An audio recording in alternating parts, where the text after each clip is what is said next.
Hello guys, இன்றைக்குமே பார்த்தீங்கன்னா நம்ம உமன்ஸ் டீம் மேலே ஒரு கர்ஸ் இருந்துக்கிட்டே இருக்கும்.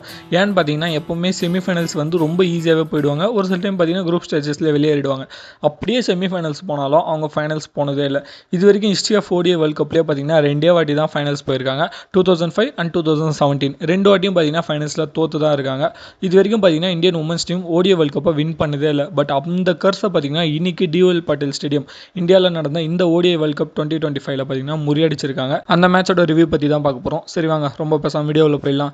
Next video is sponsored by SBI jobs. இதுக்கப்புறம் பார்த்தீங்கன்னா ஒரு ப்ரொமோஷன் வீடியோ வரும். அந்த வீடியோ ஃபுல்லாக பாருங்கள். உங்களுக்கு அந்த ஜாபில் ஜாயின் பண்ணோம் அப்படின்னா டிஸ்பிளேல தெரியிற நம்பருக்கு உங்களோட நேம் அண்ட் குவாலிஃபிகேஷனை வாட்ஸ்அப் பண்ணுங்கள்.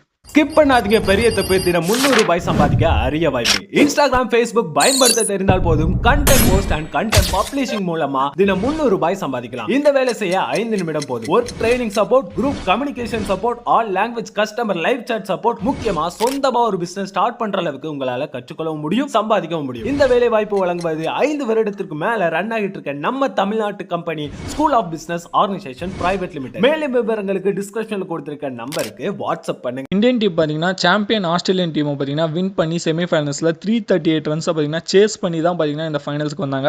மிகப்பெரிய பூஸ்ட் அண்ட் கான்ஃபிடன்ஸோடு தான் இந்த ஃபைனல்ஸ்குள்ளே வந்திருக்காங்க. அதே மாதிரி பார்த்தீங்கன்னா இந்த இந்தியன் டீமும் பார்த்தீங்கன்னா ஓரளவுக்கு ஸ்ட்ராங்கான டீம்.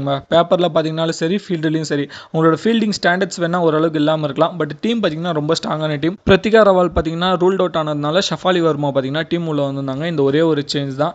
சவுத் ஆஃப்ரிக்கா தான் பார்த்தீங்கன்னா டாஸ் வின் பண்ணி நாங்கள் பவுலிங் பண்ணிக்கிறோம் அப்படின்னு சொன்னாங்க. ஏன்னா டிஓஎல் பட்டியலில் ரொம்ப டியூ வந்துகிட்டே இருந்தது. செகண்ட் இன்னிங்ஸில் எவ்வளோ பெரிய ஸ்கோர் போட்டாலும் சேஸ் பண்ணிடலாம் அப்படின்ற ஒரு கான்ஃபிடென்ட்டோட அப்படி எடுத்தாங்க. இந்தியன் டீமில் பார்த்தீங்கன்னா ஷஃபாலி வர்மான், ஸ்மிருதி மந்தனா ஃபர்ஸ்ட் 10 ஓவர் பார்த்தீங்கன்னா அவங்களோட கண்ட்ரோலில் வச்சுட்டு இருந்தாங்க. நல்லா ப்ளே பண்ணி எடுத்துகிட்டு போயிருந்தாங்க. பட் ஸ்மிருதி மந்தனா பார்த்தீங்கன்னா ஒரு 40s இருக்கும்போது அவுட் ஆயிட்டாங்க. பட் ஷஃபாலி வர்மா அவங்களோட கேமை பார்த்தீங்கன்னா 50க்கு அப்புறம் அப் பண்ணாங்க.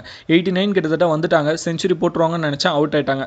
ஜெமிமா செமிஃபைனல்ஸோட ஹீரோ, அவங்களும் ஹர்மன் பிரீத் கவுரும் பார்த்தீங்கன்னா ஒரு சின்ன பார்ட்னர்ஷிப். பட் அவங்க 2 பேருக்கும் பார்த்தீங்கன்னா ஸ்டார்ட்ஸ் கிடைச்சது. அது அவங்களால பெருசாக கேபிட்டலைஸ் பண்ண முடியல. தென் அதுக்கப்புறம் தீப்தி சர்மா அண்ட் ரிச்சா கோஷ் இவங்களோட லோயல் ஆர்டர் இந்த பார்ட்னர்ஷிப் தான் பார்த்தீங்கன்னா இந்தியன் டீமுக்கு ஒரு மிகப்பெரிய பூஸ்டாகவே இருந்தது. எஸ்பெஷலி தீப்தி சர்மா ஒரு 50 போட்டாங்க. இருந்தாலும் அவங்களோட அந்த க்ரூஷியல் கான்ட்ரிபியூஷன் பார்த்தீங்கன்னா இந்தியன் டீமுக்கு ரொம்ப ரொம்ப ஹெல்ப்பாக இருந்தது பெரிய ஸ்கோர் போட.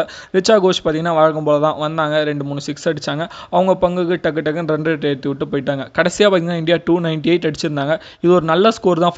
ஃபைனல் ப்ரெஷர் வேற. சவுத் ஆஃப்ரிக்கா உமன்ஸ் டீம் பார்த்தீங்கன்னா சேஸ் பண்ண இறங்கினாங்க. லாரா உல்வத் தாங்க இந்த டீமோட ஆணி வேறு. அவங்க விக்கெட் மட்டும் எடுத்துட்டாங்கன்னா மேட்ச் வந்து இந்தியன் உமன்ஸ் கையில் அப்படின்ற மாதிரி தான் இருந்தது. பட் அதுதான் தலைகீழாக போயிடுச்சு. லாரா உல்வத் விக்கெட்டை விடுற மாதிரியே இல்லை. அந்த பக்கம் ரன் அவுட்டு, விக்கெட்டு டக்குன்னு விட்டுட்டே இருந்தாங்க.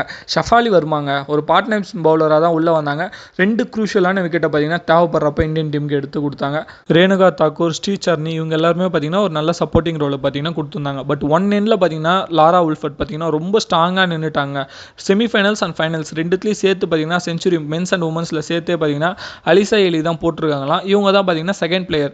செமிஃபைனல்ஸ்லேயும் செஞ்சுரி போட்டாங்க, ஃபைனல்ஸ்லையும் பார்த்தீங்கன்னா ஒரு பிக்கஸ்ட் செஞ்சுரி போட்டாங்க. பட் அதுக்கப்புறம் பார்த்தீங்கன்னா செஞ்சுரி போட்டோன்னே அவுட் ஆயிட்டாங்க. அதுக்கப்புறம் தீப்தி சர்மா 5 விக்கெட்டால் இன்னைக்கு பதிவு பண்ணிட்டாங்க. டக்குன்னு விக்கெட் எடுத்துட்டாங்க. ஆஸ்திரேலியா பார்த்தீங்கன்னா 248 கிட்டத்தட்ட ஆல் அவுட் ஆயிட்டாங்க. 52 ரன் கிட்டத்தட்ட வித்தியாசத்தில் இந்தியா அந்த மேட்சை வின் பண்ணிட்டாங்க. First ever women's ODI world cup பார்த்தீங்கன்னா நம்ம இந்தியன் டீம் வின் பண்ணியிருக்காங்க. சவுத் ஆஃப்ரிக்கன் டீம் பார்த்தீங்கன்னா தோத்தது ரொம்ப சேடாக தான் இருக்குது. லாரா உல்ஃபட் ரொம்ப நல்லா ட்ரை பண்ணாங்க. அவங்க லோயர் ஆர்டரும் ஓரளவுக்கு ட்ரை பண்ணாங்க. பட் அவங்களால வின் பண்ண முடியல. நம்மளோட உமன்ஸ் டீம் பார்த்தீங்கன்னா ரொம்ப சூப்பராகவே ஆடி இந்த ஓடிஐ வேர்ல்ட் கப்பை வின் பண்ணியிருக்காங்க.